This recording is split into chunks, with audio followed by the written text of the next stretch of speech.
the entire history of the Roman Empire. Hello, and welcome to Night Lectures. For tonight's lecture, we'll be spending some quiet time with the early history of ancient Rome. There's no need to stay focused, and no need to remember everything that's said. This is simply something to listen to as you settle in. If it helps, you can take a slow breath in and then let it out gently, allowing your shoulders and jaw to relax. You can listen closely, or you can let the words fade into the background. Either way is perfectly fine. We'll move slowly, one idea at a time without any rush. And whenever you're ready, we'll begin. The story of Rome begins quietly, long before there was an empire, and even before there was a clearly defined city. It begins in the landscape of central Italy, along the banks of the Tiber River, in a region of hills, marshes, and open farmland that would later be known as Latium. This area was inhabited by a mixture of small communities, most of them agricultural, living close to the land and organized around family groups rather than formal states. In later centuries, Roman writers would describe the origins of their city through legend rather than archaeology. According to these stories, Rome was founded in the year 753 BCE by Romulus, a figure said to have been raised by a wolf and destined to establish a new city after a violent dispute with his brother. These stories were not meant to be taken as literal history. Instead, they served as symbolic explanations for Roman values, emphasizing themes of struggle, survival, and the importance of strength in uncertain beginnings. What can be said with more confidence is that sometime during the early first millennium BCE, several small settlements began to merge on a group of hills near a crossing point on the Tiber River. This location was practical. It allowed access to trade routes while still being far enough inland to avoid frequent coastal raids. Over time, these settlements formed a single community that gradually developed shared customs, shared religious practices, and eventually shared political institutions. In its earliest phase, Rome appears to have been ruled by kings. Roman tradition lists 7 kings, beginning with Romulus and ending with Tarquin the Proud. These kings were not monarchs in the later European sense. Their power was limited by custom, by the authority of leading families, and by advisory councils made up of elders. Even at this early stage, Roman political life showed a tendency toward shared authority rather than absolute rule. By the late 6th century BCE, the Romans came to believe that kingship itself had become dangerous. According to their own accounts, the final king ruled harshly and ignored traditional restraints. In response, the Roman elite removed him from power and replaced the monarchy with a new system of governance. This moment, traditionally dated to 509 BCE, marked the beginning of what the Romans called the Republic. The Roman Republic was not a democracy in the modern sense. Power was distributed unevenly, favoring a small group of aristocratic families known as patricians. However, the Republic introduced an important principle that would shape Roman political culture for centuries. No single individual should hold unchecked authority for an extended period of time. Instead of kings, Rome was governed by annually elected magistrates. The most important of these were the consuls, two officials who shared executive power and could veto each other's decisions. Alongside them operated a complex system of assemblies, councils, and offices, each designed to balance ambition with accountability. Over time, this structure became increasingly elaborate, but its basic goal remained the same: to prevent the return of monarchy. In the early Republic, Roman society was deeply divided between patricians and plebeians. Plebeians made up the majority of the population, including farmers, artisans, and laborers, yet they initially lacked access to the highest political offices. This imbalance led to a long period of social tension, known as the conflict of the orders. Rather than erupting into constant violence, these tensions were managed through negotiation, protest, and gradual reform. Over generations, plebeians gained the right to elect their own officials, known as tribunes, who could protect them from abuses of power. Written laws were published to limit arbitrary judgment, and access to political offices slowly expanded. These developments did not create equality, but they did establish a culture of compromise that helped stabilize the Republic during its formative years. As Rome settled its internal structure, it also began to expand beyond its immediate surroundings. At first, this expansion was cautious and local. Rome fought a series of small wars against neighboring Latin communities, Etruscan cities to the north, and various Italic peoples. These conflicts were not driven by ideology or grand strategy. They were pragmatic responses to threats, alliances, and opportunities. One distinctive feature of Roman expansion was its approach to defeated enemies. Rather than simply destroying conquered communities, Rome often incorporated them into its system. Some were granted partial citizenship, others entered into alliances that required military support. Over time, this network of relationships extended Roman influence across much of the Italian peninsula. This gradual expansion shaped Roman military organization. The Roman army of the early Republic was composed largely of citizen soldiers, men who fi. As Rome moved deeper into the Republican centuries, its position within Italy gradually shifted from that of a strong local power to something broader and more influential. This change did not happen quickly, and it did not follow a single plan. Instead, it emerged through a long sequence of conflicts, negotiations, and adjustments, each one adding a small layer to Rome's growing presence in the region. During the 4th century BCE, Rome faced a series of challenges from neighboring peoples, particularly in central and southern Italy. These conflicts were often seasonal and limited in scope, yet they demanded steady organization and cooperation among Rome's citizens. Over time, the Roman army became more disciplined and flexible, adapting its formations and command structures to meet different kinds of opposition.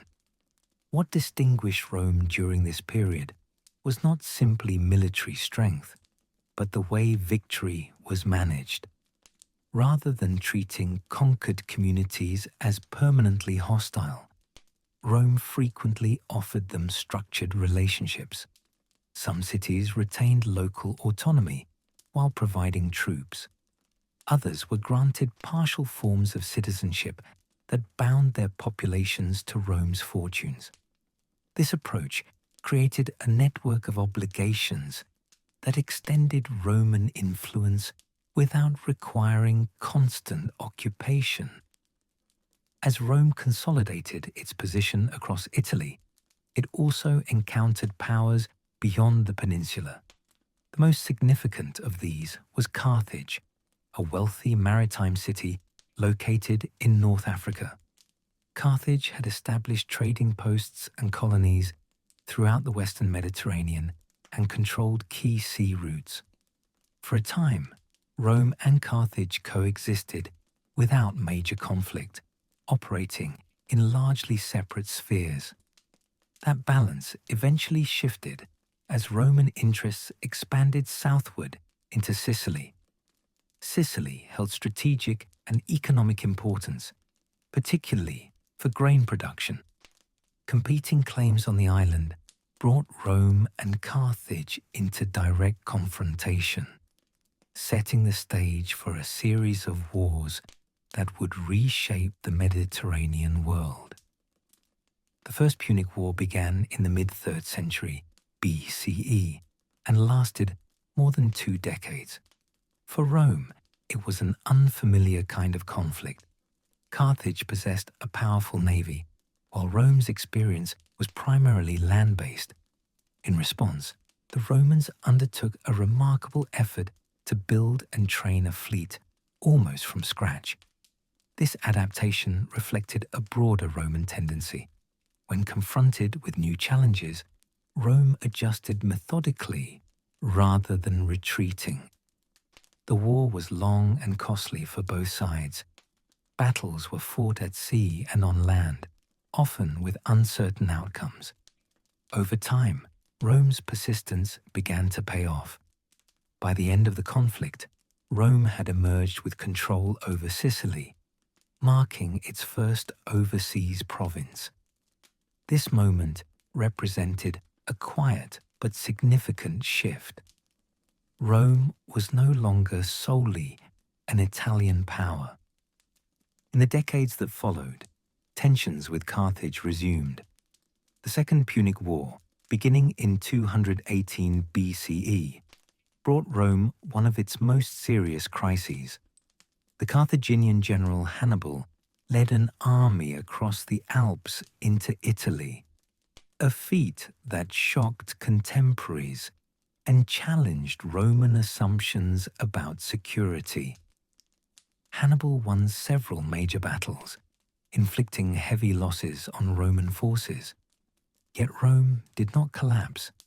Instead, it avoided decisive engagements while gradually limiting Hannibal's ability to resupply and reinforce his army.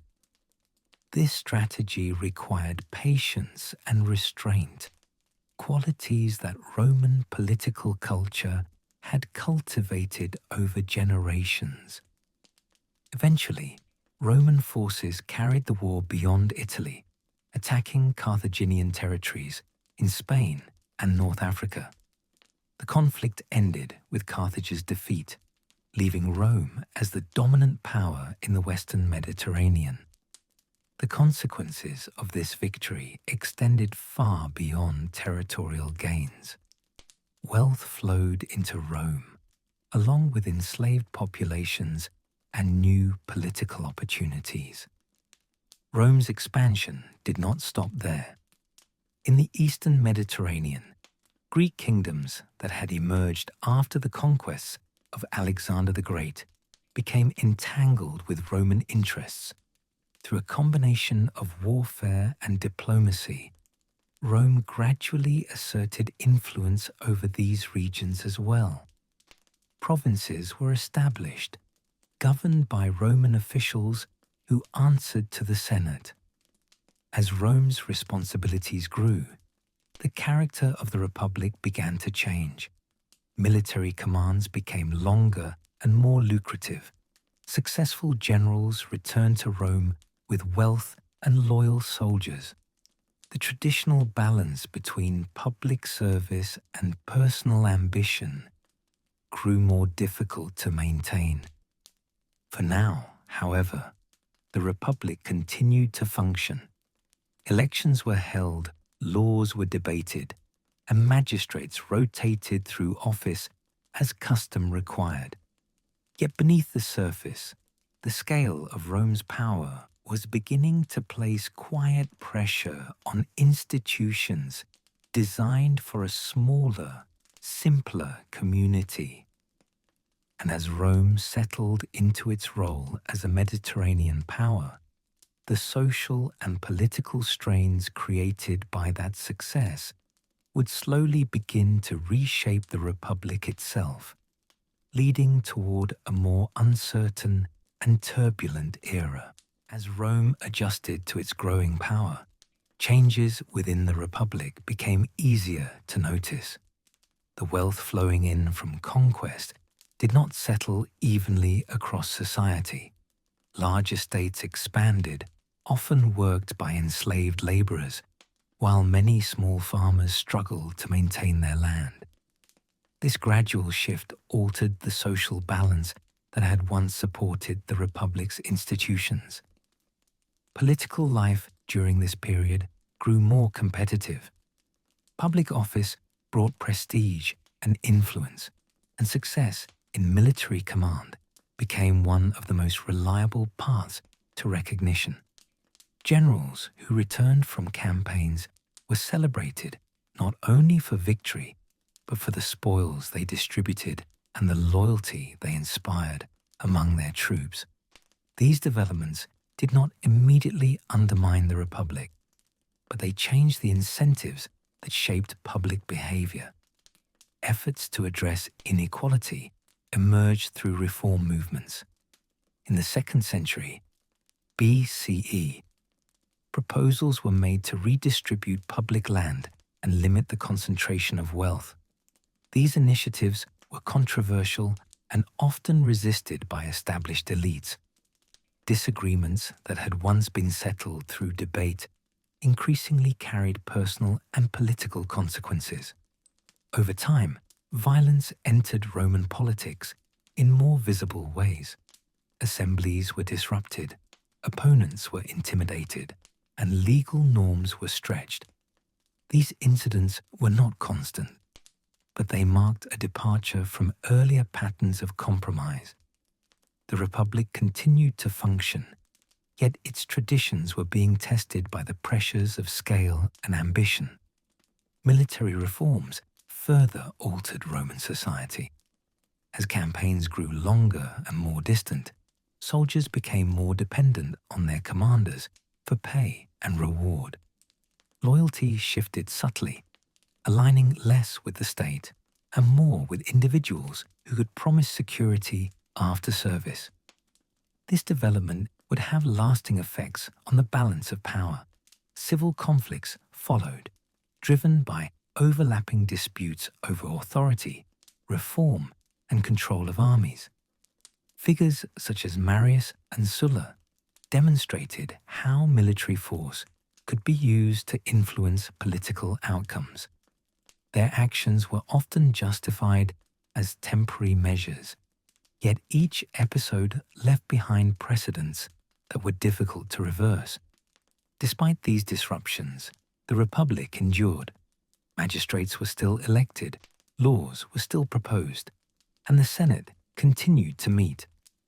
Many Romans believed that the system could correct itself, as it had in the past. Yet the frequency and intensity of crises suggested deeper structural strain. As the 1st century BCE approached, the Republic stood at a crossroads. Its institutions remained recognizable, but their ability to manage expanding power was increasingly uncertain. The stage was being set for a new kind of leadership, one shaped by personal authority and military command. And as these pressures accumulated, the Republic moved gradually toward a period in which individual ambition would begin to outweigh collective restraint, leading into a more decisive transformation. As the final decades of the Republic unfolded, political competition became increasingly focused on a small number of powerful individuals. Alliances formed and dissolved, often shaped by personal relationships rather than shared principles. One such arrangement, later known as the First Triumvirate, brought together Julius Caesar, Pompey, and Crassus, each benefiting from the other's influence while pursuing separate ambitions. Julius Caesar's rise followed a familiar Roman pattern, built through public office and military command. His campaigns in Gaul expanded Roman territory significantly and brought him considerable prestige. More quietly, they also provided loyal soldiers who identified their success with his leadership. These developments were admired by many and viewed with concern by others, particularly within the Senate. Tensions between Caesar and Pompey increased as political balances shifted. When Caesar was ordered to relinquish his command, he instead crossed the Rubicon River with his army, a symbolic act that initiated civil war. This conflict was brief but decisive. Caesar emerged victorious and assumed a position of dominance within the Roman state.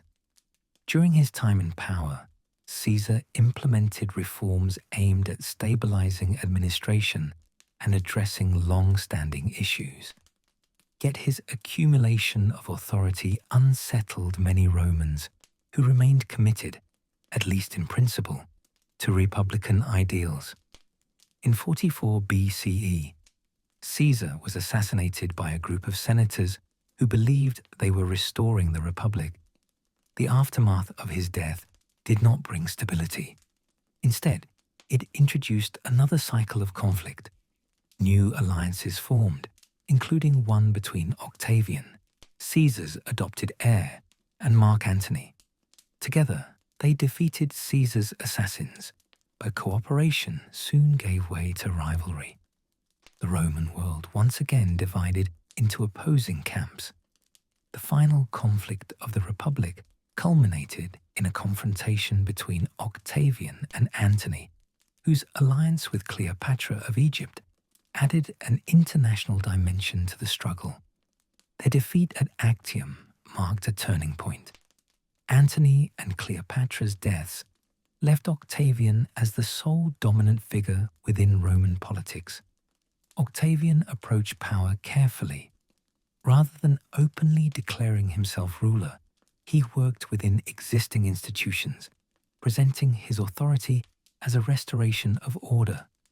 In 27 BCE, he accepted the title Augustus, signaling the beginning of a new political arrangement that preserved republican forms while concentrating power in one individual. Under Augustus, Rome entered a period of relative stability. The civil wars ended, administrative systems were reorganized, and the army was placed on a permanent footing under imperial control. Augustus portrayed his rule as a return to traditional values, emphasizing continuity rather than rupture. This new system, later called the Principate, marked a quiet transformation. The Republic had not been abolished in name, yet real authority now rested with the emperor. For many Romans, this change was welcome, offering peace after generations of unrest. And as this new order settled into place, Rome moved into a long period of imperial rule, during which the structures established under Augustus would shape daily life across a vast and varied world. Following the long reign of Augustus, imperial rule continued under a series of successors whose authority rested on the structures he had established. The early emperors inherited a system designed to balance personal power with the appearance of tradition, and each navigated that balance in different ways. For most inhabitants of the empire, daily life remained stable, shaped more by local conditions than by distant politics. The imperial administration focused on maintaining order, collecting taxes, and ensuring the movement of goods across vast distances.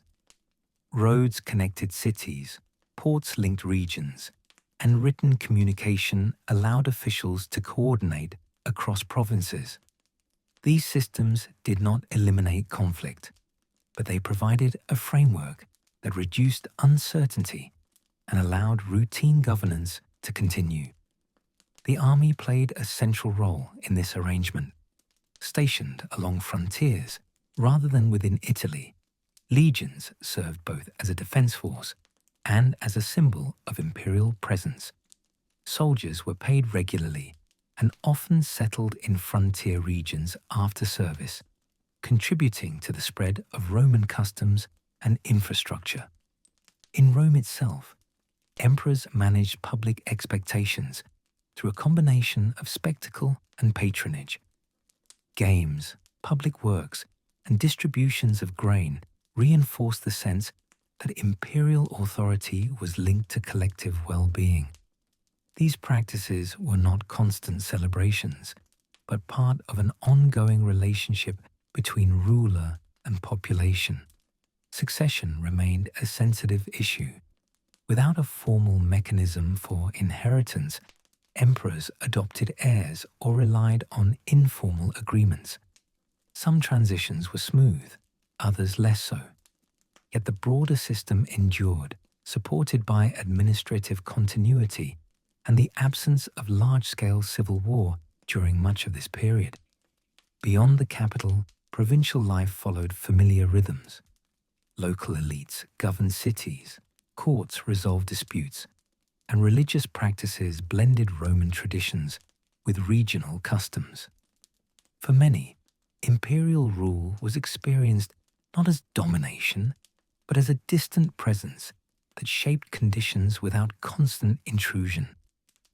This long stretch of relative stability later came to be called the Pax Romana, a period characterized by limited internal conflict and steady economic activity. While not free from hardship, it marked a contrast with the turmoil that had preceded it. And as this settled pattern of imperial life continued, gradual changes beneath the surface would begin to influence how the empire functioned, preparing the ground for shifts that would emerge more clearly in the centuries ahead. As the long period of relative stability continued, the Roman Empire gradually reached the height of its territorial extent. Under emperors such as Trajan, Roman authority stretched across much of Europe, North Africa, and the Near East. These expansions were impressive, but they also carried quiet consequences. Administering such a vast territory required constant coordination, steady taxation, and a dependable military presence. Over time, the focus of imperial leadership shifted from expansion to maintenance. Emperors became increasingly concerned with securing borders, managing succession, and preserving internal order. The task of ruling was less about conquest and more about balance, ensuring that distant provinces remained connected to the center without becoming overstretched. The daily operation of the empire relied heavily on bureaucracy. Officials recorded census data, supervised grain shipments, and enforced legal decisions. These routines were not dramatic, but they formed the foundation of imperial life. For most inhabitants, Rome was experienced through these systems, rather than through direct contact with the emperor himself. During the 2nd century, the empire appeared outwardly stable, yet subtle pressures were accumulating. Population movements along the frontiers introduced new challenges as groups sought land and security within Roman borders. At the same time, the cost of maintaining large standing armies placed growing demands on imperial finances. Leadership transitions became more consequential. While some emperors governed effectively, others struggled to command loyalty or manage competing interests. Political authority increasingly depended on military support, especially in frontier regions where legions held significant influence. Economic conditions also shifted. Inflation, debasement of currency, and uneven resource distribution affected trade and local economies. These changes were gradual and often went unnoticed in daily life, yet they altered the long-term stability of the system. The empire remained functional, but its margins for error narrowed. By the late 2nd century, the balance that had sustained imperial order began to weaken. External pressures intensified, and internal cohesion required greater effort to maintain. Emperors responded with reforms and adjustments, attempting to preserve continuity without disrupting established traditions. These responses slowed, but did not entirely stop, the forces reshaping the empire. What had once been a period of confident expansion now gave way to cautious management, as Rome entered an era defined less by growth and more by adaptation. And as these pressures continued to build, the empire moved gradually toward a period of deeper instability, in which long-standing structures would be tested in more visible ways. As the 3rd century began, the Roman Empire entered a period of prolonged instability that unfolded gradually rather than all at once. Leadership changed frequently, often through military intervention, as emperors rose and fell in rapid succession. Authority became increasingly tied to the support of armies, particularly those stationed along the frontiers. This pattern created uncertainty across the empire. Provincial commanders held significant power, and loyalty was often directed toward individuals rather than institutions. While the imperial system continued to function, its coherence weakened as decisions were shaped by immediate pressures rather than long-term continuity. External challenges also intensified during this period.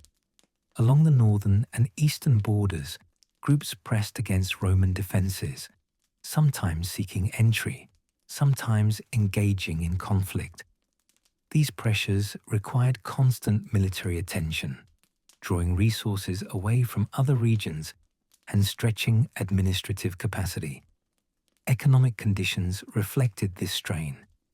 Currency debasement accelerated, prices fluctuated, and trade networks became less predictable. For many inhabitants, daily life grew more precarious, not because of a single collapse, but due to accumulating disruptions that altered familiar routines. Despite these difficulties, the empire did not dissolve. Local administration continued, cities remained inhabited, and cultural life persisted. Roman law, language, and customs still shaped the experiences of millions. What changed was the sense of stability that had characterized earlier centuries. In response to mounting challenges, emperors experimented with reforms. Some efforts focused on strengthening the army, others on reorganizing provincial governance.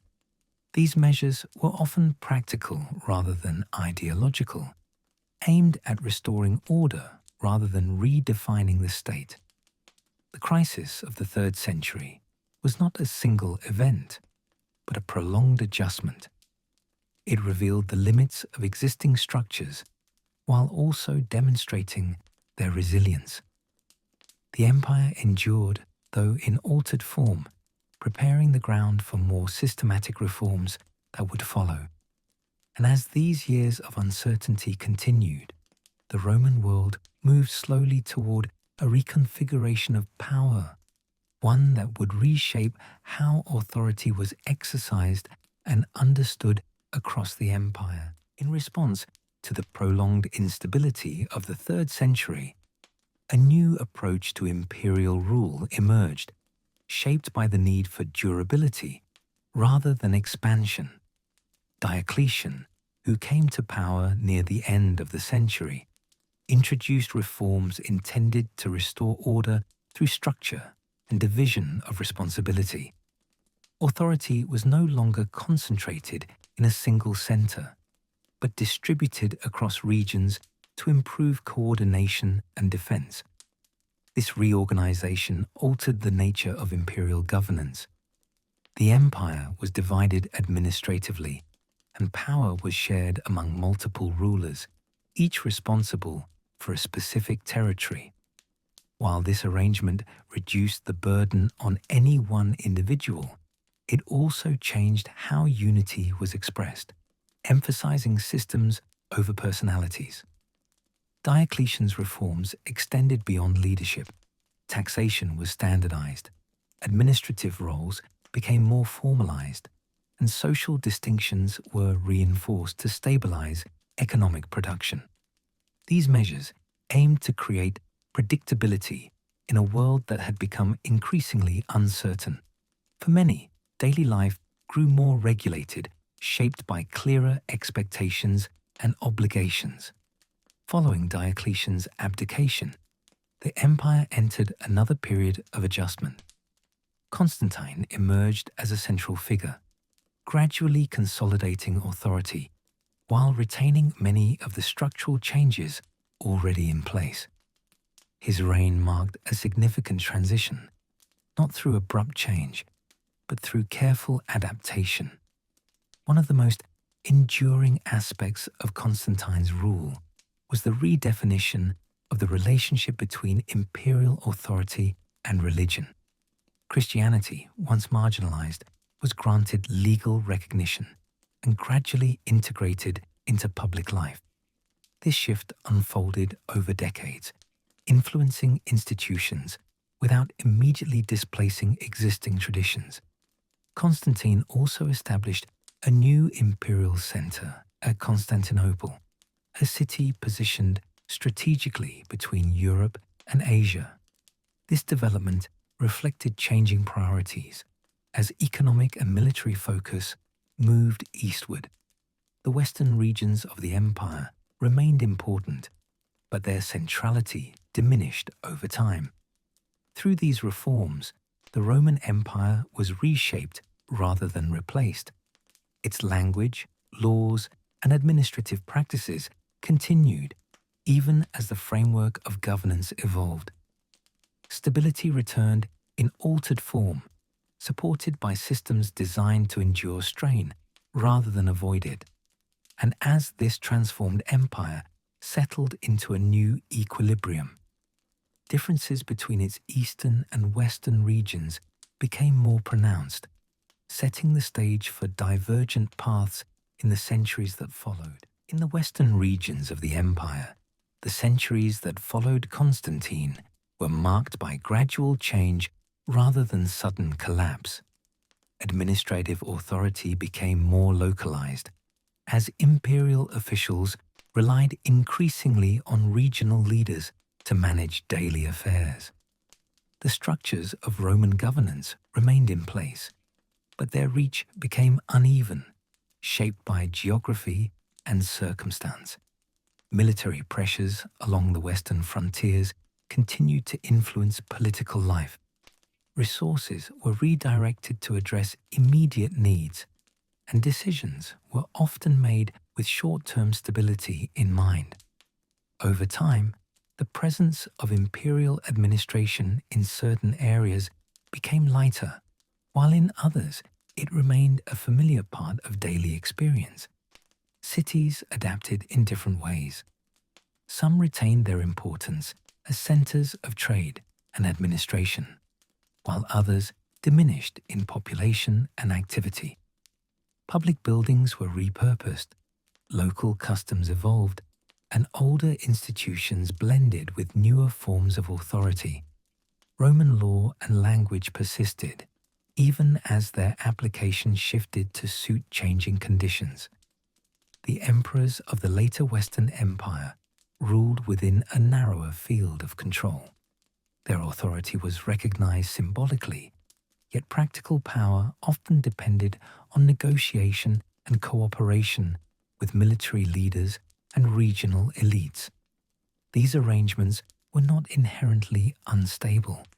They reflected an empire adjusting to new realities rather than disappearing entirely.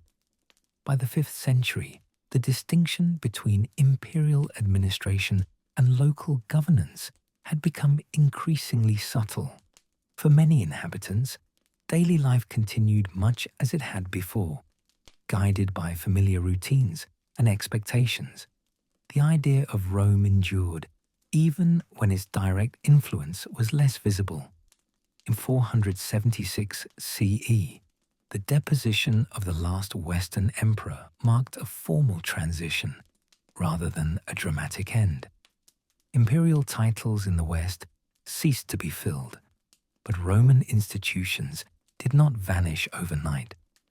They lingered within legal traditions, cultural practices, and administrative habits that continued to shape the regions once governed from Rome. Meanwhile, the Eastern Empire carried forward the Roman legacy in a different form, maintaining continuity through its own structures and traditions. The Roman world did not conclude at a single moment. It transformed gradually, leaving traces that extended far beyond its political boundaries. And as these changes settled into place, the rhythms of daily life adjusted quietly, carrying forward elements of the past into new contexts, without urgency and without finality.